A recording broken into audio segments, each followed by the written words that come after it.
ஒரு மாதம் நிறைவடைஞ்சிருச்சு தாவேகா அரசு அமைஞ்சு. கலவையான விமர்சனம் நம்மளால பார்க்க முடியுது. ஆனால் திமுக ஆட்சியில் இருந்த அதே பாலியல் பிரச்சனைகள், இப்போ சமீபத்தில் ஒரு வாரத்தில் மட்டும் 2 சாதிய வன்முறைகள் நடந்த விஷயமா இருக்கட்டும், இது அப்படியே கண்டினியூ ஆகிட்டு இருக்கிற விமர்சனமும் வந்துகிட்டு இருக்கு. திமுக ஆட்சி இழந்திருக்குது, மீண்டும் ஆட்சிக்கு வராங்க அப்படின்னா அந்த வே ஆஃப் ஒர்க்கு வேற. இன்னுமே தெரியாது, ஆட்சி அதிகாரம் எந்த ஒரு விஷயமும் தெரியாது, அரசு நிர்வாகத்தில் எதுவுமே தெரியாது.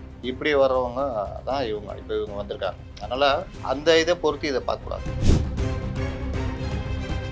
மது போதை தான் பெரும்பாலான குற்றங்களுக்கு சட்டம் ஒழுங்கு பிரச்சனை காரணம். அதுதான் குடும்ப வன்முறையை கொண்டு வருது. அதுதான் பெண்கள் குழந்தைகளுக்கு எதிரான குற்ற செயல்களை அதிகரிக்கும். அதுதான் பெண்கள், அதாவது வயது முதிர்ந்த பெண்கள் கூட பாதுகாப்பு இல்லாத நிலைமையை உருவாக்கும். அப்போ இந்த மாதிரி விவகாரங்களை தடுக்கணும்னா அது அன்னைக்கு அவர் முதல்வர் விஜய சொல்லியிருப்பார். இதை சட்டம் ஒழுங்கு, இந்த சிங்க பெண்கள் இதெல்லாம் வச்சு மட்டும் தடுக்க முடியாது. இதற்கு மூல இதான மது போதை கலாச்சாரத்தை ஒழிக்கணும், அந்த இதை ஒழிக்கணும். கடந்த திமுக ஆட்சியில தான் எந்த ஆட்சியிலும் இல்லாத அளவுக்கு அதிக அளவில் இந்த போதை விஷயம் இதுங்களுக்கு அதிக அளவில் வாய்ப்புகள் கொடுக்கும். காலையிலேயே இப்போ 6 மணிக்கெலாம் திறந்து இருந்ததுன்னா வேலைக்கு போகும்போதே ஒரு இடத்துல பெண்கள் போய் அடிச்சு நொறுக்குவாங்க. ஏன்னா காலையில் வேலைக்கு போகும்போது 6 மணிக்கே அங்கே கட்டிங் விற்கிது. ஒரு கட்டிங் போட்டு அப்புறம் விட்றா நாளைக்கு பார்த்துக்கலாம் வேலைக்கு, இப்படியே. அப்போ இது எல்லாத்தையும் முடக்கிற வேலை.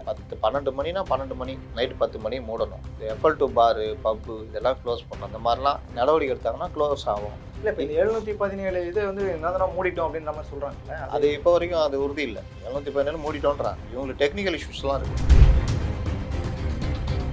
புது பொண்டாட்டிக்கு தான் பூவும் அல்வா வாங்கிட்டு போவான்னு சொல்லுவாங்க. அந்த ஒரு மாதம் பார்த்தீங்கன்னா அப்படி சந்தோஷமாக இருக்கும். கண்ணாலா, அத்தான், மாமா அப்படி இப்படின்னு. அதுக்கப்புறம் தான் ரியல் லைஃப் ஆரம்பிக்கும் போது தான் டேய் போடா போய் பால் வாங்கிட்டு வாடான்ற அளவுக்கு போகும். அதனால் இந்த 6 மாதத்துக்கு அப்புறம் இவங்க இதே மாதிரிலாம் தொடர்ந்தாங்கன்னா உண்மையிலேயே பாராட்டணும். அப்படி நடக்குமா அப்படின்றது எனக்கு தெரியல. அதிகாரிகளிடமே தன்னை ஒப்படைத்து விட்டார். அது அவங்க ரியலைஸ் பண்ணுறாங்கன்னு நினைக்கிறேன். பண்றாங்க, ரொம்ப அழகா பண்றாங்க. மாவட்டத்துலலாம் ஆய்வு கூட்டம் நடத்தி சேர்பாபம் இருட்டில் தொலைச்சிட்டு வெளிச்சத்துல தேடுறாங்க. தப்பு எங்க நடந்தது? ஃபர்ஸ்ட் முதல் குற்றவாளின்னா தலைவர், திமுக தலைவர் ஸ்டாலின் தான். அப்புறம் தான் மற்றவர்கள்லாம் சொல்லணும். ஏன்னா அவர் ஒழுங்கா ஆட்சி நடத்தியிருந்தாருன்னு அந்த பிரச்சனை தெரியும். சரி, இப்போ பரவாயில்ல. இப்போ எல்லாத்துலேயுமே ஆய்வு கூட்டம் நடத்தி இளைஞர்கள் உள்ள கொண்டு எல்லாம் போனா பரவாயில்ல இருந்தேன்னா பரவாயில்ல. எல்லாம் முடிச்சு இன்னும் அடுத்த எலெக்ஷன் இருக்குல்ல சார்? இருக்கு. நம்ம சிவாஜி கணேசன் பாடுவார், அவள் பறந்து போனாலேன்னு, அந்த மாதிரி கதை. அப்போ பொதுமக்கள் மத்தியிலையும் தாவேகா தான் ஜெயிக்கிற மாதிரி இருக்கு. குத்து இதுதான். இது இல்லாமல் அண்ணாமலையினால ஒரு ஃபேக்டர் இல்லை. அண்ணாமலை ஓரக்கட்டிங்களா, நீங்க எப்படி ஜெயிக்கிறேன்னு பாக்குறோம். அதிமுக கூட கூட்டணியா? அப்படி ஒரு டீம் இருக்குல்ல, அது எல்லாம் தாவேகா கூட. காங்கிரஸ் அவ்வளோ தூரம் நாங்கள் சொல்கிறோம், நீங்கள் இவங்களோட போகிறீங்க திமுக கூடிய. நாங்கள் மனதார தாவேகா கூட. விஜய் சொன்னாரா இல்லையா, உண்மையான காங்கிரஸ் எங்கள் பக்கம் இருக்கு. இந்த ஓட்டெல்லாம் சேர்ந்து தான் விஜய்க்கு 108 சீட்டு.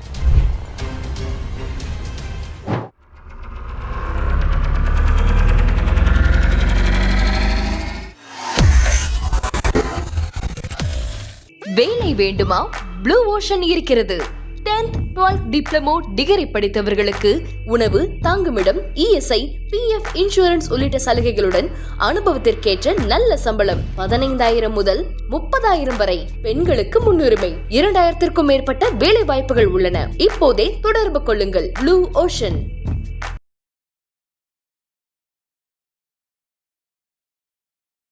ஐத்தமிழ் நேயர்களுக்கு வணக்கம். இந்த நேர்காணலில் நம்மோடு இணைந்திருக்கிறார் ஜேர்னலிஸ்ட் முத்தலிஃப் அவர்கள். பல்வேறு அரசியல் நிகழ்வுகளை குறித்து நம்ம பேசுறது. வணக்கம் சார். வணக்கம். ஒரு மாதம் நிறைவடைஞ்சிருச்சு தாவேகா அரசு அமைஞ்சு. கலவையான விமர்சனம் நம்மளால பார்க்க முடியுது. ஆனால் திமுக ஆட்சியில் இருந்த அதே பாலியல் பிரச்சனைகள், இப்போ சமீபத்தில் ஒரு வாரத்தில் மட்டும் 2 சாதிய வன்முறைகள் நடந்த விஷயமா இருக்கட்டும், இது அப்படியே கண்டினியூ ஆகிட்டு இருக்கிற விமர்சனமும் வந்துகிட்டு இருக்கு.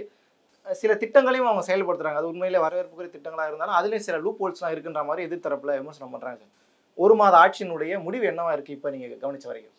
அதாவது இப்போ ஒரு திமுக ஆட்சி இழந்திருக்குது, மீண்டும் ஆட்சிக்கு வராங்க அப்படின்னா அந்த வே ஆஃப் ஒர்க்கு வேற. ஒன்றுமே தெரியாது, ஆட்சி அதிகாரம் எந்த ஒரு விஷயமும் தெரியாது, அரசு நிர்வாகத்தில் எதுவுமே தெரியாது. இப்படி வர்றவங்க தான் இவங்க வந்திருக்காங்க. அதனால் அந்த இதை பொறுத்து இதை பார்க்கக்கூடாது. இவர்களுக்கு எல்லாம் புதுசு, அது ஒன்று. ரெண்டாவது, இப்போ நீங்கள் சொன்னீங்க பாலியல் பலாத்காரங்கள், சட்டம் ஒழுங்கு பிரச்சனை, இந்த சாதி இது ஆணவ கொலை, இதெல்லாம் இது எப்படி பிரச்சனைனா, நீங்கள் அவர் அந்த சிங்கப்பெண்ணில் பேசியிருப்பார். அது ஆக்சுவலாக அதான் உண்மை. நான் பல தடவை அதை வலியுறுத்தியே பேசியிருக்கேன். அனைத்து குற்றங்களுக்கும் பல காரணங்கள் இருக்கிறதுல முதன்மையான காரணம் இதுதான். 70% 80% தான் மது போதை. மது போதை தான் பெரும்பாலான குற்றங்களுக்கு சட்டம் ஒழுங்கு பிரச்சனை காரணம். அதுதான் குடும்ப வன்முறையை கொண்டு வருது. அதுதான் பெண்கள் குழந்தைகளுக்கு எதிரான குற்ற செயல்களை அதிகரிக்குது. அதுதான் பெண்கள், அதாவது வயது முதிர்ந்த பெண்கள் கூட பாதுகாப்பு இல்லாத நிலைமையை உருவாக்குது. அப்போ இந்த மாதிரி விவகாரங்களை தடுக்கணும்னா, அது அன்னைக்கு அவர் முதல்வர் விஜய சொல்லியிருப்பார். இதை சட்டம் ஒழுங்கு, இந்த சிங்க பெண்கள் இதெல்லாம் வச்சு மட்டும் தடுக்க முடியாது. இதற்கு மூல இதான மது போதை கலாச்சாரத்தை ஒழிக்கணும், அந்த இதை ஒழிக்கணும்னு. கடந்த திமுக ஆட்சியில் தான் எந்த ஆட்சியிலும் இல்லாத அளவுக்கு அதிக அளவில் இந்த போதை விஷயங்கள் இதுங்களுக்கு அதிக அளவில் வாய்ப்புகள் கொடுக்கப்பட்டது. நீங்கள் பார்த்தீங்கன்னா டாஸ்மாகை திறந்தது அவங்க ஜெயலலிதா, சாராய கடையை திறந்தது எம்ஜிஆர். இது இப்படியே போனாலும் ஒவ்வொரு அந்த திராவிட கட்சிகளும் இதை எப்படி இம்ப்ரூவ் பண்ணலாம், இதில் எப்படி காசு பார்க்கலாம் தான் பார்த்தாங்க. இதில் போக போக அவங்களுடைய லாப வெறி எப்படி போயிடுச்சுன்னா, இதில் எந்தெந்த வகையெல்லாம் காசு பார்க்கலாம் அப்படின்னு இலக்கு வச்சாங்க 50,000 கோடி இலக்கு. மாவட்ட ஆட்சியர்களுடைய இதுவே குறைக்கிறது கிடையாது. மதுவிலக்கு அமலாக்கத்துறையுடைய இது மது விலக்கை அமல் பண்ணுறது, அது எப்படி பண்ணும். ஆனால் மதுவிலக்கு அமலாக்கத்துறைன்றதை எப்படி காசு பார்க்கலான்ற மாதிரி ஆயிடுச்சு. இது எப்படின்னா, கடந்த இந்த 5 ஆண்டு காலத்தில் கஞ்சா, மெத்தப்பட்டைன் அதிக அளவில் பப்புகள் பார்களுக்கு அனுமதி. நீங்கள் முதல்வர் ஸ்டாலின் அவரே ஆட்சி பண்ணிதாருன்னா பிரச்சனை இருந்திருக்காது. ஆனால் யாரோ உள்ள பூந்து இந்த வயசு இளைஞர்கள், இந்த எலைட் பார்ட்டிஸு, எலைட்டு மைண்டு உள்ள இளைஞர்கள், இவர்கள் எல்லோரும் அதிகார மையத்துக்கு நெருக்கமாக வந்த காரணத்தினால நீங்கள் சென்னை ஒரு போதை மருந்துடைய ஹப்பு மாதிரியே மாறிப்போச்சு. கவர்னர் ஒரு தடவை சொன்னார், தமிழகம் போதை உடைய ஹப்பாக மாறுது. அப்போ குதின்னு குதிச்சாங்க. ஆனால் அவர் சொன்னது ஆரம்பத்திலே சொல்லிட்டார். ஏன்னா அவர் பல ஏஜென்சிகள் பார்க்குறவர், ஐபி மற்றதெல்லாம் பார்க்குறவர். அவருக்கு தெரியும். அவர் சொன்னது 100% உண்மைன்றது அடுத்த 5 ஆண்டுகளில் தெரிஞ்சு போச்சு. கஞ்சா புழக்கம் எந்த அரசியலும் இல்லாத, அதாவது இவங்க தந்தை ஆட்சியிலும் சரி அதிமுக ஆட்சியிலும் சரி இல்லாத அளவுக்கு கஞ்சா உள்ள. அதே மாதிரி மெத்தப்பட்டைன்ற ஒரு அந்த செயற்கை இது இருக்குல்ல, மெத்தப்பட்டமைன், அந்த இது உடைய பயன்பாடு. மெத்தப்பட்டைன் நான் சொல்கிறது கம்மி, கொக்கைனு, ஹெராயின் இந்த மாதிரி பயன்பாடுகளும் அதிகம். நீங்கள் அண்ணா நகர்லாம் பார்த்தீங்கன்னா ஒரு பப்பில் ஒருத்தன் யூஸ் பண்ணி செத்த போயிட்டான் ஒரு பையன். ஹூக்கா பார்ட்டிஸ் நிறைய நடக்குது. இந்த மாதிரி இந்த பப்புகள், பார்கள் இதுக்கெல்லாம் அபரிமிதமான லைசன்ஸு. அதுக்கப்புறம் கஞ்சா விற்பனை மூலயமா அதை எக்ஸ்டெண்ட் பண்ணுற லெவல் போயிட்டாங்க. கல்லூரிகள், பள்ளிகள், கஞ்சா சாக்லேட்டு அது இதுன்னு. அப்போ கஞ்சா இல்லாத இடமே இல்லைன்னு. கஞ்சா மட்டும்தான், கஞ்சாவும் போதை மாத்திரையும் தான் நீங்கள் போட்டிங்கன்னா உங்கள் அந்த அட்ரினல் பயங்கரமாக வேலை செய்ய ஆரம்பிக்கும். உங்களுக்கு நியாயம் தர்மம்லாம் தெரியாது. நீங்கள் எந்த மைண்ட் செட்டில் போடுறீங்களோ அந்த மைண்டு இன்னும் அதிகமாகும். பார்த்தா ஒருத்தனை அடிக்க சொல்லும், அடித்து ரத்தம்லாம் வந்தால் ரசிக்க சொல்லும். அதில் தான் கொலை, இந்த பாலியல் பலாத்காரம், இந்த பெண்களுக்கு எதிரான குற்றங்கள் எல்லாம் நடந்த காரணம். போலீஸ் எது பற்றியும் பயம் இருக்காது. அடித்தா கூட அந்த நேரத்துக்கு எல்லாம் தெரியாது. அவனுக்கு போதெல்லாம் தெரிஞ்ச அப்புறமா தான் தெரியும். அப்போ நீங்கள் அதிக அளவில் எய்ட்ஸ் நோயாளிகள் தமிழகத்தில் அதிகமாகிவிட்டார்கள் அப்படின்னு ஒரு ஆய்வு ஒன்று வந்துச்சு. அதுக்கு காரணம் போதை போன்ற இந்த தண்ணியில் கலந்து சிரிஞ்சில் ஏற்றுறது. நீங்கள் பார்த்தீங்கன்னா ஒரு குழந்தைகள் கூட ஒரு 4-5 சின்ன பசங்க அதில் கூட யாராவது ஒருத்தர் இறந்து போயிடுவாங்க இந்த போதை சிரிஞ்சி ஏற்றுனதுனால. இந்த மாதிரி விஷயங்கள் எல்லாம் அதிகம். போதை ஊசி போடுறது இதெல்லாம் நீங்கள் மேல்தட்டு பப்பு இந்த மாதிரி இருக்கவங்களுக்கு தான் போதை மருந்து இருக்குது, இந்த சிந்தட்டிக் ட்ரக்ஸ் இருக்குது அப்படின்னா அது இல்லை. கீழே இருக்கிறவங்க வரைக்கும் அது மெத்தப்பட்டைன் வரைக்கும் பரவி, அது இல்லாமல் இந்த அடிக்கிறவங்களுக்கு காசு. இப்போ நீங்கள் அடிமையாயிட்டீங்க, ஒரு மெத்தப்பட்டைன் வாங்கணுன்னா உங்களுக்கு காசு இருக்காது. மெத்தப்பட்டைன் ஒரு கிலோவே 68,000 70,000 வரும். நான் சொல்ல கம்மின்னு நினைக்கிறேன். அப்போ அந்த மாத்திரை ஒன்று எவ்வளோ விலைன்னு பார்த்துக்கணும். அதை யூஸ் பண்ணுறாலும் இவங்கள்ட்ட காசு இருக்காது, ஆனால் அடிமையாயிட்டான். அப்போ என்ன பண்ணுறது? அதுக்கு பணம் வேணும். என்ன செய்யவும் தயாராக இருந்தான். அதில் தான் பல குற்றச்சம்பவங்கள் நடக்கிறதுலாம். ரெண்டாவது, அந்த மாத்திரையை வாங்கி அதை நசுக்கி நேராக போட்டால் பிளட்டில் ஏற்றினா இன்னும் போதை இருக்குன்னு பண்ணுறது. இந்த மாதிரி எல்லாமே ஒரு கலாச்சாரமாக ஒரு 5 ஆண்டுகளில் மோசமானதுடைய விளைவு தான் இது. மூணாவது விஷயம், இளைய தலைமுறை ஸ்கூல் பசங்க எல்லாமே பெரும்பாலும் ஸ்கூலில், காலேஜில் இவங்களை ரீட்டைலராக மாற்றுறாங்க. உன்ட்ட காசு இல்லையா, 11 மாத்திரை தரேன், 10 வித்துரு, காசை கொண்டு தரு, 1 நீ வச்சுக்கோ. இதே மாதிரி தான் கஞ்சா பாக்கெட்டும். கஞ்சா சிகரெட்டு நீ 10 விற்றுக்கோ, 1 எடுத்துக்கோ. அப்போ அவன் என்ன வரான், ஜாலியாக ஆயிடுறான் ரீட்டைலராக. 10 தானே விற்பான். அவன் விற்கிறான்னு தெரிஞ்சால் 100 பேர் ரெடியாக இருப்பான். அப்போ அவனுக்கு டெய்லி 10 கிடைக்கும். அவன் ஒரு 10 விற்றுட்டு அவன் யூஸ் பண்ணுவான். இப்படி தான் நீங்கள் பெரிய பெரிய ஒரு பிரபல யூனிவர்சிட்டியில் அந்த ஹாஸ்டலில் ரைடு விட்டால் அவ்வளோ இது எடுத்தாங்க. இன்றைக்கும் அதை தான் சொல்கிறாங்க எல்லாம், நீங்களே தலைமுறைலாம் கேட்டிங்கன்னா. அப்போ இந்த மாதிரி விஷயங்கள்லாம் தான் குற்றச்சம்பவங்களுக்கு காரணம். இது எல்லாம் வந்து விஜய் முதல்வர் ஆகிட்டார் அப்படின்னு ஒன்று திரைப்படம் மாதிரி ஒரே நாள் எல்லாம் கட்டு ஹீரோ வந்துட்டார், அடித்து துவம்சம் பண்ணிட்டார், எல்லாம் ஆந்திராவுக்கு ஓடிட்டாங்க. போதை பழக்கம் இருக்கிறவங்களாம் போதை பழக்கத்தை விட்டுட்டான், குற்ற சம்பவம்லாம் போச்சு. அப்படியா பண்ண முடியும்? எல்லாரும் மனிதர்கள் தான். இந்த இதெல்லாம் குறைக்கணும் பிடிக்கணும் அப்படின்னா கிட்டத்தட்ட ஒரு வருஷம், இன்றைக்கி ஆரம்பித்தா ஒரு வருஷம் ஆகும். இப்போ நேற்று நான் சில இதெல்லாம் பார்த்தேன், இந்த குன்ஸு, இந்த என்னது அன்ஸு, குட்கா இதெல்லாம் வந்து போய் கடைகளில் போய் ரைடு பண்ணி அந்த கடைகளில் சீல் வைக்கிற வேலையை இப்போ ஆரம்பிச்சிருக்காங்க.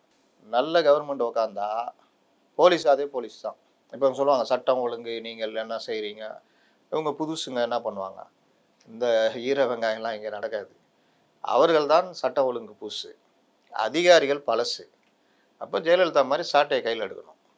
சென்னையில் எங்கேயாவது போதைப் பொருள் இந்த இது ஏதாவது பார்த்தோன்னா நீங்கள் இருக்க மாட்டீங்க பதவியில் அப்படின்னா அவர் கமிஷனரு அடிஷ்னல் மிரட்டுவார், அடிஷ்னல் ஜாயின்ட் கமிஷனர் மிரட்டுவார், ஜாயின்ட் கமிஷனர் டெப்டி கமிஷனர் மிரட்டுவார், டெப்டி கமிஷனர் ஏசிக்களை மிரட்டுவார், ஏசிக்கள் இன்ஸ்பெக்டர் மிரட்டுவாங்க. இந்த செயின் வந்து பவராக இறங்கும் கீழே. போதை இல்லாத ஒரு இதை என்ன ஏகேவி கமிஷனராக இருக்கும் பொழுது சென்னையில் கஞ்சா இல்லாத ஒரு இதை உருவாக்குனாங்க. இங்கேருந்து எல்லாம் ஓடிட்டான் காஞ்சிபுரம், செங்கல்பட்டு. அப்போ அந்த மாதிரி நினச்சா உருவாக்க முடியும். குற்ற சம்பவங்களை தடுக்கிறதுக்கு சிசிடிவி இருந்தது, 2.5 லட்சம் சிசிடிவி கேமராஸ் இருந்தது. அதுக்கப்புறம் வந்தவங்களாம் அதை ஃபாலோ பண்ணல. அப்போ அந்த மாதிரி விஷயங்கள் இது எல்லாத்தையும் பண்ணணும்னா முதல்வர் வந்து கடுமையாக எச்சரிக்கணும். சும்மா அப்படியாங்க அப்படியானா 1000 கதை சொல்லுவாங்க நம்ம அதிகாரிகள். இல்லை சார் அப்படி சார் இப்படி சார்னு. அப்போ அந்த இடத்துல உறுதியான நடவடிக்கை. அதனால் இது வந்துட்டாங்க ஒரு மாதத்துல என்னங்க போவோம், கொலை நடக்குது, கொள்ளை நடக்குது. இன்னொன்று கொலைகளில் 2-3 வகை இருக்குது. குடும்பத்தில் நடக்கிற பிரச்சனையில் கொலை பண்ணுறாங்கல்ல, கள்ளக்காதல் கொலை, அதெல்லாம் போய் நீங்கள் தடுத்துக்கிட்டு இருக்க முடியாது. குடும்ப வன்முறை அது தனி சப்ஜெக்ட். ஆனால் கூலிப்படை இந்த மாதிரி. ஆனால் குடும்ப வன்முறைக்கு முக்கிய காரணமாக அமையறதுல மது, போதை ஒன்று காரணமாக இருக்குது. நீங்கள் அதை கிளியர் பண்ணால் கொஞ்சம் கிளியர் ஆகிடுவான். ஏன் வட மாநில இளைஞர்கள் உள்ளே வரான்? இவன் போதை அடிச்சுட்டு இவனால் அப்புறம் ஒரு 40 வயசுக்கு மேலே இவனால் இயங்கவே முடியல. இன்னொன்று பகல்லையே காலையிலேயே இப்போ 6 மணிக்கெலாம் திறந்து இருந்ததுன்னா வேலைக்கு போகும்போதே ஒரு இடத்துல பெண்கள் போய் அடிச்சு நொறுக்குவாங்க. ஏன்னா காலையில் வேலைக்கு போகும்போது 6 மணிக்கே அங்கே கட்டிங் விற்கிது. ஒரு கட்டிங் போட்டு அப்புறம் விட்றா நாளைக்கு பார்த்துக்கலாம் வேலைக்கு, இப்படியே. அப்போ இது இது எல்லாத்தையும் முடக்கிற வேலை. 12 மணினா 12 மணி, நைட்டு 10 மணி மூடணும். இந்த FL2 பாரு, பப்பு இதெல்லாம் க்ளோஸ் பண்ணணும். இந்த மாதிரிலாம் நடவடிக்கை எடுத்தாங்கன்னா க்ளோஸ் ஆகும். இப்போ எடுத்தாலே அது ஒரு வருஷம் ஆகும் இந்த சட்ட ஒழுங்கு பிரச்சனை சரியாகிறதுக்கு. அதனால இல்லை இப்போ இந்த 717 இது என்ன மூடிட்டோம் அப்படின்ற மாதிரி சொல்கிறாங்கல்ல, அது இப்போ வரைக்கும் அது உறுதி இல்லை. 717 மூடிட்டோன்றாங்க. இவங்களுக்கு டெக்னிக்கல் இஷ்யூஸ்லாம் இருக்குது, அறிவிச்சிடலாம் ஜாலியாக. அதுக்கப்புறம் அதிகாரிகள்லேருந்து பலரும் முட்டுக்கட்டை போடுவாங்க, இல்லாததெல்லாம் சொல்லுவாங்க. எல்லாத்தையும் மீறி ஒரு இது எனக்கு கேட்டால் அந்த அறநிலைத்துறை அமைச்சர் ரமேஷ் மாதிரி இருக்கணும். அந்த மாதிரி இன்னும் கொஞ்சம் ஸ்பீடாக இருக்கணும். இவர் எனக்கு தெரிஞ்சு 2-3 பேர் தான் நல்லா தெளிப்பாக இருக்காங்க. விக்னேஷும் நல்லா இருக்காப்புல, அவரும் பண்ணுறாரு. இப்போது அந்த 717 கடை மூடுறதுக்கான டீட்டெயில் கேட்டப்போ டீட்டெயில் இல்லை அப்படின்னு சொல்லி கேட்டது இல்லை. அதனால் 717 கடை, இத்தனை ஜோனில் இத்தனை நம்பர் கடைகள், இத்தனை கடைகள் மூடப்பட்டிருக்குன்றதை கொண்டு வரணும். இப்போ இங்கே கடையை மூடிட்டுவாங்க, ஒரு 10 இது தள்ளி அங்கே ஒரு கடையை திறந்துருவாங்க. இதெல்லாம் கடந்த ஆட்சிகள்லாம் நடந்தது. ஹைவேஸில் கடையை திறக்கூடாது, மூடணுன்னு சுப்ரீம் கோர்ட் உத்தரவு. இங்கே திறந்துட்டாங்க, இங்கே மூடிட்டாங்க, தூரம் பின்பக்கம் போட்டுக்கிட்டாங்க. இதுதான் ஹைவேஸு. இது உள்ள இது குறிப்பிட்ட தூரம் வரைக்கும் ஹைவேஸ் இருக்கும்.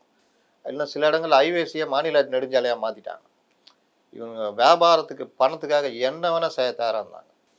இப்போ அந்த கவர்மெண்ட்டு ஓரளவுக்கு இந்த மாதிரி விஷயங்களில் இப்போ கமிஷன் வேணாம், அது போல் நீ வேலையை செய் அப்படின்ற மாதிரிலாம் கொண்டு போகிறாங்க. பொதுப்பணித்துறையில் ரொம்ப குறைந்த அளவுக்கு கமிஷன், அதாவது வெளியில் கமிஷன் இல்லைன்றாங்க. இப்போ குறைந்த அளவில் இப்போ 30 ரூபானா 5 ரூபா அப்படின்ற மாதிரிலாம் போகிறாங்கன்னு கேள்விப்படுறோம். அப்போ அந்த மாதிரி விஷயங்கள்லாம் கான்ட்ராக்ட் குறையுதுன்னு நம்ம எடுத்துக்கிறதா இல்லை கம்மி பண்ணிட்டாங்க அப்படிங்கிற மாதிரி அது எப்படி வேணால் எடுத்துக்கலாம். ஏன்னா நம்ம எப்படி உறுதியாக சொல்ல முடியும்? நாங்கள் இது கிடையாது, கமிஷன் இது கிடையாதுன்னு அறிவிக்கிறாங்க. லஞ்சம் ஊழல் வாங்க மாட்டோம்னு சொல்லி வாங்க மாட்டோன்றாங்க. அப்போது என்னென்னா உங்களுக்கு அது இல்லைனால வேலை நல்லா நடக்கும். 100 ரூபாங்கிற இடத்துல 50 ரூபா வரைக்கும் கமிஷன் வாங்கினாங்கன்னா 50 ரூபாய்க்கு அந்த இவன் என்ன அங்கே வேலை இருக்கும், அவனுக்கு ஒரு 20 ரூபா லாபம் வேணும். 30 ரூபாய்க்கு அந்த இது 100 ரூபாய்க்கு நிர்ணயிச்சு 30 ரூபாய்க்கு அங்கே வேலை நடக்குதுன்னா அண்ணா சொன்னார், ஐஸ் கட்டி இந்த அதிகாரிகள்கிட்ட லஞ்சமாக எப்படி இதாகுதுன்றதுக்கு ஒரு பெரிய பார் ஐஸ் கட்டி கொடுத்து இது அப்படியே போய் இப்படி போயிட்டு அதிகாரிகள் இப்படி போயிட்டு இந்த லாஸ்ட்டில் இங்கே வரும்போது அது கொஞ்சோண்டு நீராக இருக்கும் அப்படின்னு, எவ்வளோ பெரிய ஐஸ் கட்டி. அது மாதிரி தான் அரசு வேலையும் அப்படின்னாரு அண்ணா. நீங்கள் அங்கங்கே கமிஷன்னா கடைசியில் அந்த வேலைக்கான தொகை, அதனால தான் ரோடு இப்படி போனோன்னு பேத்துக்குது. நீங்கள் போராட்டம் நடத்துனீங்கன்னா போலீஸ் வச்சு அடிப்பாங்க. ஏன் அடிப்பாங்க? நீங்கள் குற்றம் சாட்டுறது கான்ட்ராக்டர்னா, கான்ட்ராக்டர் மேலே இருக்கிறவங்க ஃபோன் பண்ணுவான், சார் என்ன சார்னு. அவர் மேலே போனோம். ஏன்னா அப்படியே லிங்க் இருக்குது. அப்போ உங்களை பார்த்தா தான் அவங்களுக்கு கோவம் வரும். வேலை சரியாக நடக்கலைன்றது கோவம் வராது. இதை கண்டுபிடிச்சி இது பண்ணுறான்னு தான் கோவம் வரும். இதை கண்டுபிடிச்சி பேசுகிறானு அப்படின்னு தான் கோவம் வரும். இதான் அறப்போரைய எவ்வளோ விஷயங்கள் போராடினாங்க இன்ன வரைக்கும். இப்போ சொல்கிற விஷயங்கள்லாம் நடக்குது. ஏன் அவங்க கொஞ்சம் காது கொடுத்து கேட்குறாங்க. எனக்கு தெரிஞ்சு சில மினிஸ்டர்ஸு முடியவே முடியாதுன்ற அளவுக்கு நடக்குது. நீங்கள் ஆமாம், அது அவங்களை கம்பேர் பண்ணும்போது இவங்க கொஞ்சம் பரவாயில்லன்ற மாதிரி எவ்வளோ தேவையில்ல. இது நீடிக்க மாட்டது தான் பயமாக இருக்குது. இந்த புதுசில் புது பொண்டாட்டிக்கு தான் பூவும் அல்வா வாங்கிட்டு போவான்னு சொல்லுவாங்க. அந்த ஒரு மாதம் பார்த்தீங்கன்னா அப்படி சந்தோஷமாக இருக்கும். கண்ணாலா, அத்தான், மாமா அப்படி இப்படின்னு. அதுக்கப்புறம் தான் ரியல் லைஃப் ஆரம்பிக்கும் போது தான் டேய் போடா போய் பால் வாங்கிட்டு வாடான்ற அளவுக்கு போகும். அதனால் இந்த 6 மாதத்துக்கு அப்புறம் இவங்க இதே மாதிரிலாம் தொடர்ந்தாங்கன்னா உண்மையிலேயே பாராட்டலாம். அப்படி நடக்குமா அப்படின்றது எனக்கு தெரியல. அதே மாதிரி இந்த சிங்கப்பெண்ணு இதெல்லாம் வந்து அது சும்மா அவர் ஒரு கட்சியாக இருக்கும்போது சொன்னது, சிங்கப்பெண் கொண்டு வருவோன்னு. சிங்கப்பெண்ணுன்றதெல்லாம் நீங்கள் ஏடிஎம்கே பீரியட்லலாம் பல இது கொண்டு வந்தாங்க. ஜெயலலிதா பெண் கமாண்டோஸை கொண்டு வந்தாங்க. பெண் அனைத்து மகளிர் காவல் நிலையம் ஆசியாவிலேயே முதல் தடவை. ஆசியாவிலேயே ஃபஸ்ட்டு இது வந்து அனைத்து மகளிர் காவல் நிலையம் ஜெயலலிதா அங்கே 1000 விளக்கில் தொடங்கினது. அதுக்கப்புறம் தமிழ்நாடு முழுவதும் அனைத்து மகளிர் காவல் நிலையம் இருக்குது. பெண்கள் குழந்தைகளுக்கு எதிரான குற்றங்களை விசாரிக்கிறதுக்கு. இது இல்லாமல் பெண்கள் குழந்தைகளுக்கு எதிரான குற்றத்தடுப்பு பிரிவுன்னு ஒரு இது இருக்குது ஏடிஜிபி தலைமையில். அப்புறம் என்ன தனியாக சிங்கப்பெண்ணு?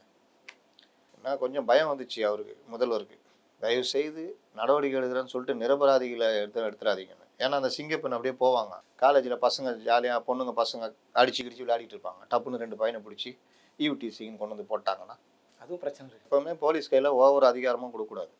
போலீஸுடைய வேலை சமுதாய வேலை தான். அதுவும் அது குற்றத்தை தடுக்கிறது தான். எங்கெங்கே எப்படி தடுக்கணுன்றதெல்லாம் இருக்குது. போக்சோ சட்டம் வந்த புதுசில் இந்த சின்ன வயசு பசங்க இந்த இனக்கவர்ச்சி அதை காதல்னு நினச்சிக்குவாங்க. நம்ம தயாரிப்ப நடிகர்களே இயக்குநர்களே அதை தானே பண்ணுறாங்க. 18 வயசு கீழெல்லாம் காதல்னு காமிச்சு இதுதான் காதல் செய்யலைன்னா இப்போ தான் கொஞ்சம் விட்டு தொலைஞ்சிருக்கானுங்க. அதுக்கு பதிலாக இப்போ போதைன்னு உட்காந்துட்டு படம் எடுத்துகிட்டு இருக்கானுங்க. முன்னெல்லாம் ஸ்கூலுக்கு போனால் காதல், கல்லூரிக்கு போனால் காதல். ஆனால் முடிச்சு அந்த படத்தில் நடிக்கிறவன் டிகிரி முடிச்சிருப்பான், அப்புறமா படம் நடிக்க வந்திருப்பான். அவன் சொல்லுவான் கல்லூரிக்கு போகிறது காதல் பண்ணாமல் அவர் எதுக்குடா, கட்டடிக்கிறதாண்டா, கட்டடிப்போம் காலேஜுக்குன்னாங்களா. அந்த மாதிரி அந்த காதல் இந்த மாதிரி வர்ற இதில் வந்து ஒரு 18 வயதுக்கு உட்பட்ட பசங்க லவ் பண்ணிட்டு வீட்டில் எங்கே பிரிச்சிருவாங்களோ, என்னமோ இவங்க போய் வாழ்கிற மாதிரி பிரிச்சிருவாங்களோன்னு சொல்லிட்டு ஓடி போய் கல்யாணம் ஏதோ கோயிலில் போய் எதாவது இருப்பாங்கல்ல, தாலிகளே கட்டிட்டு வருவாங்க. அந்த பொண்ணு வீட்டுக்காரங்க என்ன பண்ணுவாங்க, என் பொண்ணு நல்ல பொண்ணு, என் பொண்ணு மனசை மாற்றி கெடுத்து இவன் கூப்பிட்டு போயிட்டான் அப்படி இப்படின்னு புகார் கொடுத்து கடத்தல். முன்னெல்லாம் கடத்தல்னு வரும், இப்போ வந்து போக்சோ, மைனர் பொண்ணுனால போக்சோ. ஏண்டா போக்சோ சட்டம் கொண்டு வந்தது பாலியல் சீண்டல், பாலியல் பலாத்காரம், பாலியல் துன்புறுத்தல் இந்த மாதிரி விஷயங்களுக்கு எதிராக. குழந்தை 18 வயதுக்கு உட்பட்டது 2 பேர் விரும்பி அதுங்களுக்கு தெரில அது காதல் இல்லையான்னு அதை போயிடுச்சுங்க. அதையும் போக்சோவில் கொண்டு வந்தேன்னா அப்படின்னா அந்த பையனை போக்சோவில் போட்டால் அந்த பொண்ணை காப்பகத்துக்கு அனுப்பணும், இவங்க வீட்டுக்கு கூட்டு போயிடுவாங்க, அதுக்கு தனியாக அதிகாரி பார்த்துருவாரு. அப்போ இந்த மாதிரி விஷயங்களா நீதிபதி ஆனந்த் வெங்கடேஷ் ஒரு நல்ல தீர்ப்பு கொடுத்தாரு. போக்சோ வழக்குகளில் இந்த மாதிரி காதல் அப்படின்ற இதில் 18 வயதுக்கு உட்பட்டவர்கள் எங்கேயாவது போயிட்டாங்க, அந்த பொண்ணை கூட்டுக்கிட்டு போயிட்டாங்க, அந்த மாதிரினா அந்த பையனெல்லாம் ரிமாண்ட் பண்ணக்கூடாது அப்படின்னு அதை வந்து வேறு மாதிரி தான் யோசித்து தான் பண்ணணும் அப்படின்னு. அதனால் ஒரு 60 வயசு முதியவர் ஒரு 5 வயசு பொண்ணை பாலியல் பலாத்காரம் பண்ணுறதுக்கும் 2 பேர் ஸ்கூல் பசங்க லவ் பண்ணி ஓடி போகிறதையும் ஒன்றாவா பார்ப்பீங்க? அதுங்களை பிரித்து வச்சா கொஞ்ச நாள் அவனுக்கே வேறு பொண்ணு பார்க்கும்போது அப்படி மாறிடுவான், இது வேறு பொண்ணும் பார்க்கும்போது மாறிடும். அந்த மாதிரி தான் அந்த காலம் இது. அது ஏன் இதை சொல்கிறேன்னா, அதிகாரிகள் நினச்சா ஒரு சின்ன விஷயத்தை கூட தப்பாக போட்டுடலாம், தப்பாக பயன்படுத்தலாம். அதை தடுக்கணும். பல நல்லவைகளும் இருக்குது, சில கெட்டவைகளும் இருக்குங்கிறத கலவையாக நம்மளால் பார்க்கும்போதே நம்மளால் புரிஞ்சுக்க முடியுது. இந்த பக்கம் திமுக பக்கம், ஏன்னா இப்போ அவங்க தான் அதிகாரப்பூர்வமான எதிர்க்கட்சி அப்படிங்கிறதுனால திமுக பக்கம் பார்க்கும்போது ஜென்சி அப்படின்னு சொல்லி ஒரு ஜென்சி டிஎம்கேன்னு சொல்லி இளம் தலைமுறை வச்சு ஒரு நிகழ்ச்சி நடத்துகிறாங்க எல்லா மாவட்டங்களிலும். பல இடங்களில் இந்த சோஃபா மாடல்னு சொல்லி ஒரு வார்த்தையை பயன்படுத்தி உதயநிதி அவர்கள் வந்து கடுமையான விமர்சனம்லாம் பண்ணிகிட்டு இருக்காங்க. அதாவது பிற மாநிலங்களுக்கு இடையே இருக்கக்கூடிய இந்த மேகதாது விஷயமா இருக்கட்டும், இந்த காவிரி பிரச்சனை, இதுல எல்லாம் பெருசாக குரல் கொடுக்க மாட்டாருங்கிற மாதிரி சில விமர்சனங்கள் வைக்கிறாங்கல்ல, அதையெல்லாம் எப்படி பார்க்குறீங்க? இன்க்ளூடிங் திமுக பண்ணக்கூடிய இந்த அரசியல் விமர்சனங்கள். கலைஞர் எம்ஜிஆர்கிட்ட ஆட்சி இழந்த பொழுது மிக மோசமான தோல்வி. 184 தொகுதியிலேருந்து 48 அப்போ அவங்க எதிர்பார்த்தது மிசால கடுமையாக பாதிக்கப்பட்டிருக்கோம், நம்ம மேலே இறக்கம் இருக்குது அப்படின்னு. ஆனால் மிசால நீங்கள் பாதிக்கப்பட்டதை விட உங்களால் மக்கள் பாதிக்கப்பட்டது அதிகம்னு சொல்லிட்டு மக்களை தூக்கி எறிஞ்சாங்க. எம்ஜிஆரை இவர்கள் இதே மாதிரி தான் ரொம்ப கேவலமாக ஒரு மாதிரி மலையாளி அது இதுன்னு இல்லாததெல்லாம் ரொம்ப கேவலமாக நடத்த ஆரம்பித்தாங்க. அது என்னென்னா எம்ஜிஆருக்கு வந்து எல்லாமே மாலையாக போய் விழுது. பெண்கள் மத்தியில் பெரிய ஆதரவு. இவர் முதல் 5 ஆண்டுகள் எல்லாருமே சரியாக ஆட்சி செய்ய மாட்டாங்க. ஒன்று அராஜகம் தலைவிரிச்சாடும், அதிகாரிகள் கையில் பவர் போயிடும், இவங்கள சுற்றி ஒரு கூட்டம் சேர்ந்துட்டு எல்லாம் நல்லா இருக்குன்னு சொல்லும். இவங்களுக்கு அந்த உலகமே தெரியாது, நம்மளை அதிகாரிகள் ஏமாத்துறானே தெரியாது. நீங்கள் அதுக்கு உதாரணம்னா இந்திரா காந்தி 68 வந்தாங்க, 75 வரைக்கும் இந்திரா காந்தி இஷ்டத்துக்கு ஆடினாங்க. நடுவில் இந்த வங்கி அரசுடைமை நிலச்சீர்திருத்தம் கொண்டு வந்தாங்க. ஆனால் பெரும்பாலும் இந்திரா காந்தி எமர்ஜென்சியை கொண்ட அளவுக்கு மோசமாக நடந்தாங்க.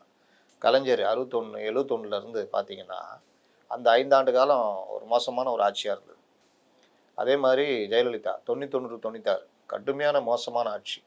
சசிகலா இந்த team plus rowdyism, police atrocity, வாச்சாத்திலேருந்து பத்மினிலேருந்து பல மேட்ரு இந்த பீரியடில் நடந்தது.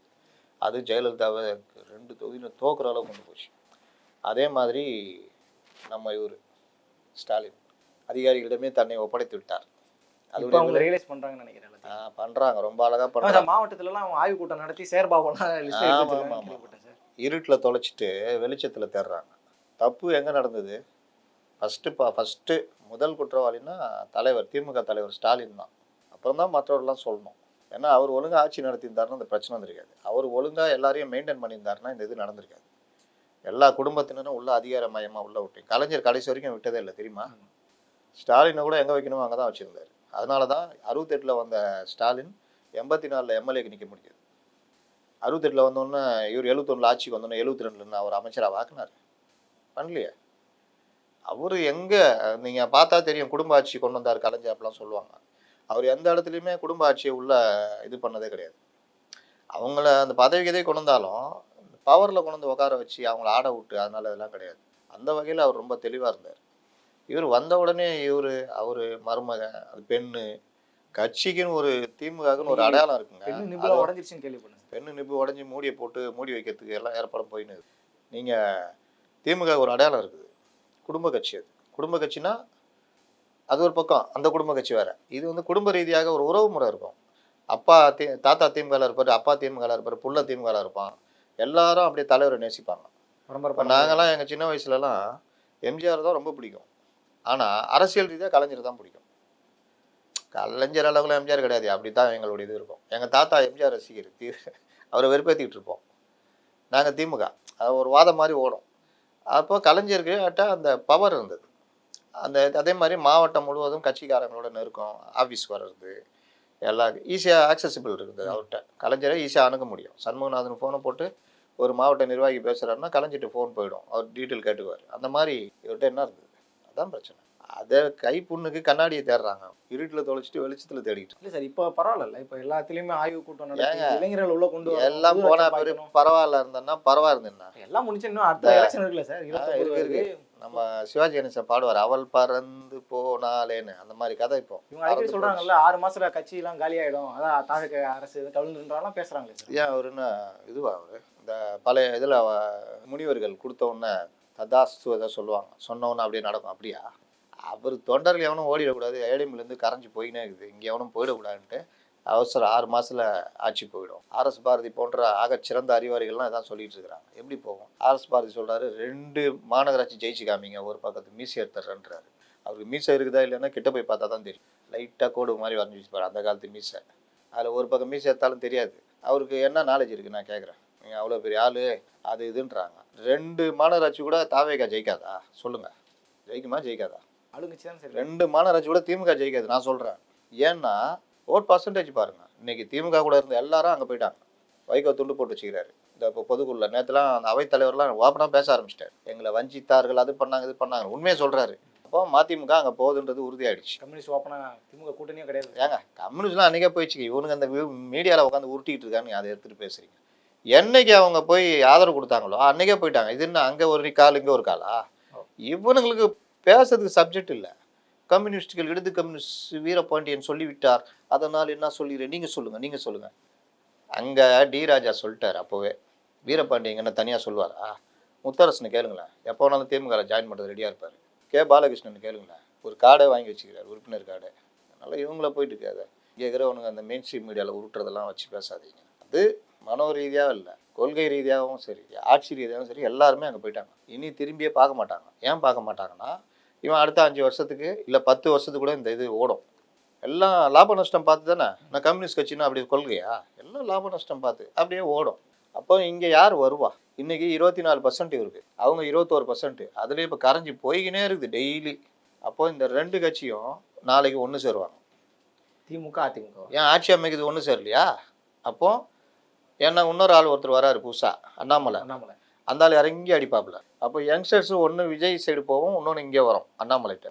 உங்கள்கிட்ட நீங்கள் இதே பாணியில் கட்சியை கொண்டு போனீங்கன்னா நிச்சயமாக சொல்கிறேன், நீங்கள் அடுத்த கட்டத்துக்கு நகரவே முடியாது. நோய்க்கு மருந்து என்னவோ அதான் சாப்பிட்ணும். அதை விட்டுட்டு நீங்கள் நோயே கிடையாது, இல்லை இதுக்கு இந்த மருந்து தான் பண்ணிங்கன்னா நோய் தீராது. ஜென்சின்றீங்களே, ஜென்சின்றது ஒரு சொல்லாடல். ஜென்சி அண்ணா ஆரம்பித்த பொழுதுல, கட்சி ஆரம்பித்த பொழுதுல ஜென்சி அண்ணா கிட்ட இருந்தது. எம்ஜிஆர் மூலியமாக, கலைஞர் மூலியமாக, நாவலர் நெடுஞ்செழியன் மூலியமாக, மற்றவர்கள் மூலியமாக, அண்ணாவுடைய பேச்சாற்றல் மூலியமாக ஜென்சி அண்ணாட்ட இருந்துச்சு. அந்த ஜென்சி இந்திய எதிர்ப்பு அது இதுன்னு நீங்கள் பார்த்தீங்கன்னா கம்யூனிஸ்ட்லேருந்து பிடுங்கினாங்க. அவங்க கம்யூனிஸ்டில் தான் வெயிட்டாக இருந்தாங்க. தமிழ்நாட்டில் மட்டும் கம்யூனிஸ்டில் காலம் ஒன்றும் முடியல. இவர்கள் திராவிடன்ற வந்ததுனால இது அன்னைக்கு ஜென்சி ஃபுல்லாக அண்ணாட்ட இருந்தது. 72ல் எம்ஜிஆர்ட்ட இருந்தது. 80களில் இடதுசாரிகள்ட்ட இருந்தது. டிஒஎஃப்ஐலாம் அப்போ பயங்கர ஃபேமஸ். இளைஞர்கள் இடதுசாரி இயக்கத்தில் அவ்வளோ. அதை பார்த்தாரு கலைஞர். விட்டா ஜென்சி அங்கே போய்டுன்ட்டு டக்குன்னு ஸ்டாலினை கூப்பிட்டு இளைஞர் அணின்னு ஆரம்பித்தார். 82 83. அப்போ ஜென்சிகள் திமுகவில் இருந்தாங்க, இடதுசாரிகள்கிட்டே இருந்தாங்க. அதற்கு பிறகு இது வைகோ கிட்ட பெரிய ஜென்சி கூட்டம் இருந்தது. வைகோனா அப்படியே ரத்தம் புடைக்கும் நல்லாயிருக்கும். அப்புறம் வைகோவை 93ல் வெளியில் அனுப்பிச்சாங்க. அந்த பீரியட்லலாம் ரஜினி கிட்டே ஒரு பெரிய ஜென்சி கூட்டம் இருந்தது. ரஜினி கையில் அப்படியே தங்க தாம்பாளத்தில் வச்சு கொடுத்தாங்க. மூப்பனாரும் ரஜினியும் சேர்ந்து நின்றுந்தா அவங்க தான் ஆட்சி பிடிச்சிருப்பாங்க. ஏன்னா திமுக 2ஆக உடஞ்சிருக்குது, அதிமுக பேர் கட்டு போய் கிடக்குது.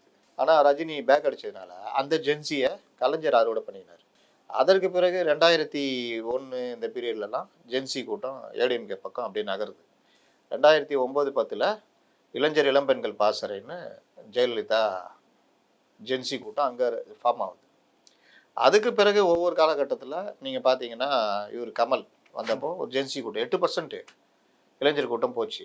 அண்ணாமலை அவர்கிட்ட ஒரு ஜென்சி கூட்டம் போச்சு. சீமான் 2009-10 இருந்து சீமான்கிட்ட ஜென்சி கூட்டம், விஜயகாந்த்கிட்ட. ஆனால் இந்த கூட்டம் எல்லாமே இவர்கள் அதை தாண்டி கொஞ்சம் சேர்க்கணும். அதைத்தான் விஜய் செய்தார். ஜென்சி கூட்டம் மட்டும் சாதிக்காது. இவங்க தப்பாக புரிஞ்சுக்கிட்டு ஜென்சி கூட்டம்ன்றாங்க. ஜென்சி கூட்டம் ஒரு பார்ட்டு. விஜய் ரசிகர்கள் இருக்கான்ல, அவன் ஒரு கூட்டம். ஜென்சி கூட்டத்தையும் விஜய் ரசிகர் கூட்டத்தையும் போட்டு குழம்பிக்கூடாது. விஜய் ரசிகர்களில் ஜென்சி இருப்பாங்க, ஆனால் விஜய் ரசிகர்கள் அதை தாண்டி இருக்காங்க. 8-10 வயசில் கூட இருக்குதுங்க, 17 வயசில் கூட இருக்காங்க. இது நாளைக்கு மறுபடியும் விஜய் ரசிகராக மாறும், ஓட்டாக மாறும். 45 வயசுக்கு மேலே விஜய் ரசிகர் இருக்காங்க. அதனால் விஜய் ரசிகர்கள் தனி, ஜென்சி தனி. இது இல்லாமல் பெண்கள் வாக்கு, அப்புறம் மாற்றத்தை விரும்புகிற வாக்கு. இவன் வேணாயா, இந்த தடவை இவங்க தான் ஜெயிக்கிற மாதிரி இருக்குதியா, ஒரு பேச்சு வந்துச்சு தெரியுமா? நான் கூட நம்பல அதை. சார் யாரை பார்த்தாலும் எங்கே பார்த்தாலும் தாவேக்கான்றாங்க சார். அது சும்மா கேட்குது சொல்லுவாங்க. இல்லை சார், எங்கே போய் கேட்டாலும் தாவேக்க. இதுதான் இந்த கருத்து அப்படியே பரவி யாரை கேட்டாலும் மூப்பனாரு திமுக தான் ஏன் சொல்கிறாங்க. ரஜினி வேற வாய்ஸ் கொடுத்துட்டாரு. இந்த தடவை திமுக ஒன்றும் இல்லாமல் இருந்துச்சு 96ல். நொந்து நூலாக இருந்தார் கலைஞர். திடீர்னு உயிரை கொடுக்குறாங்க, குளுக்கோஸ் சேர்த்துறாங்க. இந்த சைடு ரஜினிகாந்த், இந்த சைடு மூப்பனார். அப்படியே எழுந்திரிச்சு நிற்கிறாப்புல. அவருக்கு சும்மாவே நிற்பார், கேட்சோன்னா நல்லா எழுந்திரிச்சு நிற்கிறாப்புல. எழுந்திரிச்சுன்னு எங்கள் பேச்சு எப்படி தெரியுமா? ஒரே மாதத்தில் தாவே இது டிஎம்சி இது பயங்கரமாக ஜெயிச்சிருவாங்க போல இருக்குது. பயங்கரமாக எங்கே போனாலும் அந்த பேச்சு. அப்போல்லாம் நான் ஆட்டோ ஓட்டிகிட்டு இருப்பேன். அந்த கட்சிக்காரங்க வருவாங்க, என்ன நம்ம ஆட்டோக்காரங்கள தானே கேட்பாங்க, எப்படிங்க இருக்குது சார்? இதுதான் சார், தமாக திமுக தான் சார், ரஜினி வேறு ஆதரவு கொடுத்துட்டாரு, வேறு லெவல் சார். அம்மா தம்பி எப்படி தான் இருக்குது எல்லாம். இந்த காங்கிரஸ்காரங்களாம் வந்தால் 2 இடத்துல தங்குவாங்க. இந்த செருமனி ஹோட்டல்னு ஒன்று அங்கே இருந்தது எதிரிலேயே. அப்படி இல்லைன்னா இங்கே எவரெஸ்ட் ஹோட்டலுக்கு எதிர்க்க ஒரு நாடார் இருக்குது, ஒரு மேன்ஷன் மாதிரி, அங்கே தங்குவாங்க. போகும்போதெல்லாம் பெரும்பாலும் பார்த்தா காங்கிரஸா சார்னா, இல்லைம்மா நாங்கள் வந்து மூப்பனார் இருக்குது. அப்போவே தெரியும் அந்த மாதிரி தாவேக்கா. அப்போ பொதுமக்கள் மத்தியிலையும் தாவேகா தான்ப்பா ஜெயிக்கிற மாதிரி இருக்குது குத்து. இதுதான். இது இல்லாமல் அண்ணாமலையினால ஒரு ஃபேக்டர் இல்லை. அண்ணாமலை ஓர கட்டிங்களா, நீங்கள் எப்படி ஜெயிக்கிறேன்னு பார்க்குறோம். அதிமுக கூட கூட்டணியா? அப்படி ஒரு டீம் இருக்குல்ல, அது எல்லாம் தாவேகா போட்டுச்சு. காங்கிரஸ் அவ்வளோ தூரம் நாங்கள் சொல்கிறோம், நீங்கள் இவங்களோட போகிறீங்களா திமுக கூடயா? நாங்கள் வந்து மனதார தாவேகா வரும் சொன்னாரா இல்லையா? உண்மையான காங்கிரஸ் எங்கள் பக்கம் இருக்கு. இந்த ஓட்டெல்லாம் சேர்ந்து தான் விஜய்க்கு 108 சீட்டு. அதனால இவர்கள் திமுக இப்போவும் தப்ப உணரல. அன்னைக்கு ஜென்சி கூட்டம், ஜென்சியை பெற்ற அப்பாக்கள் கூட்டத்தை கொண்டு வந்து உட்கார வச்சுருந்தாங்க. பார்த்தீங்களா இல்லையா? டைம் அப்படிதான் சார் ஜென்சி வராங்க சார். வராங்களா? எங்கேருந்து வராங்க? தாவேக்கால இருந்தா இருந்து வராங்க. இதில் என்ன இருக்கு? எங்கேருந்து வராங்க? அவங்க கட்சியிலே தானே இருக்காங்க. அப்புறம் என்ன?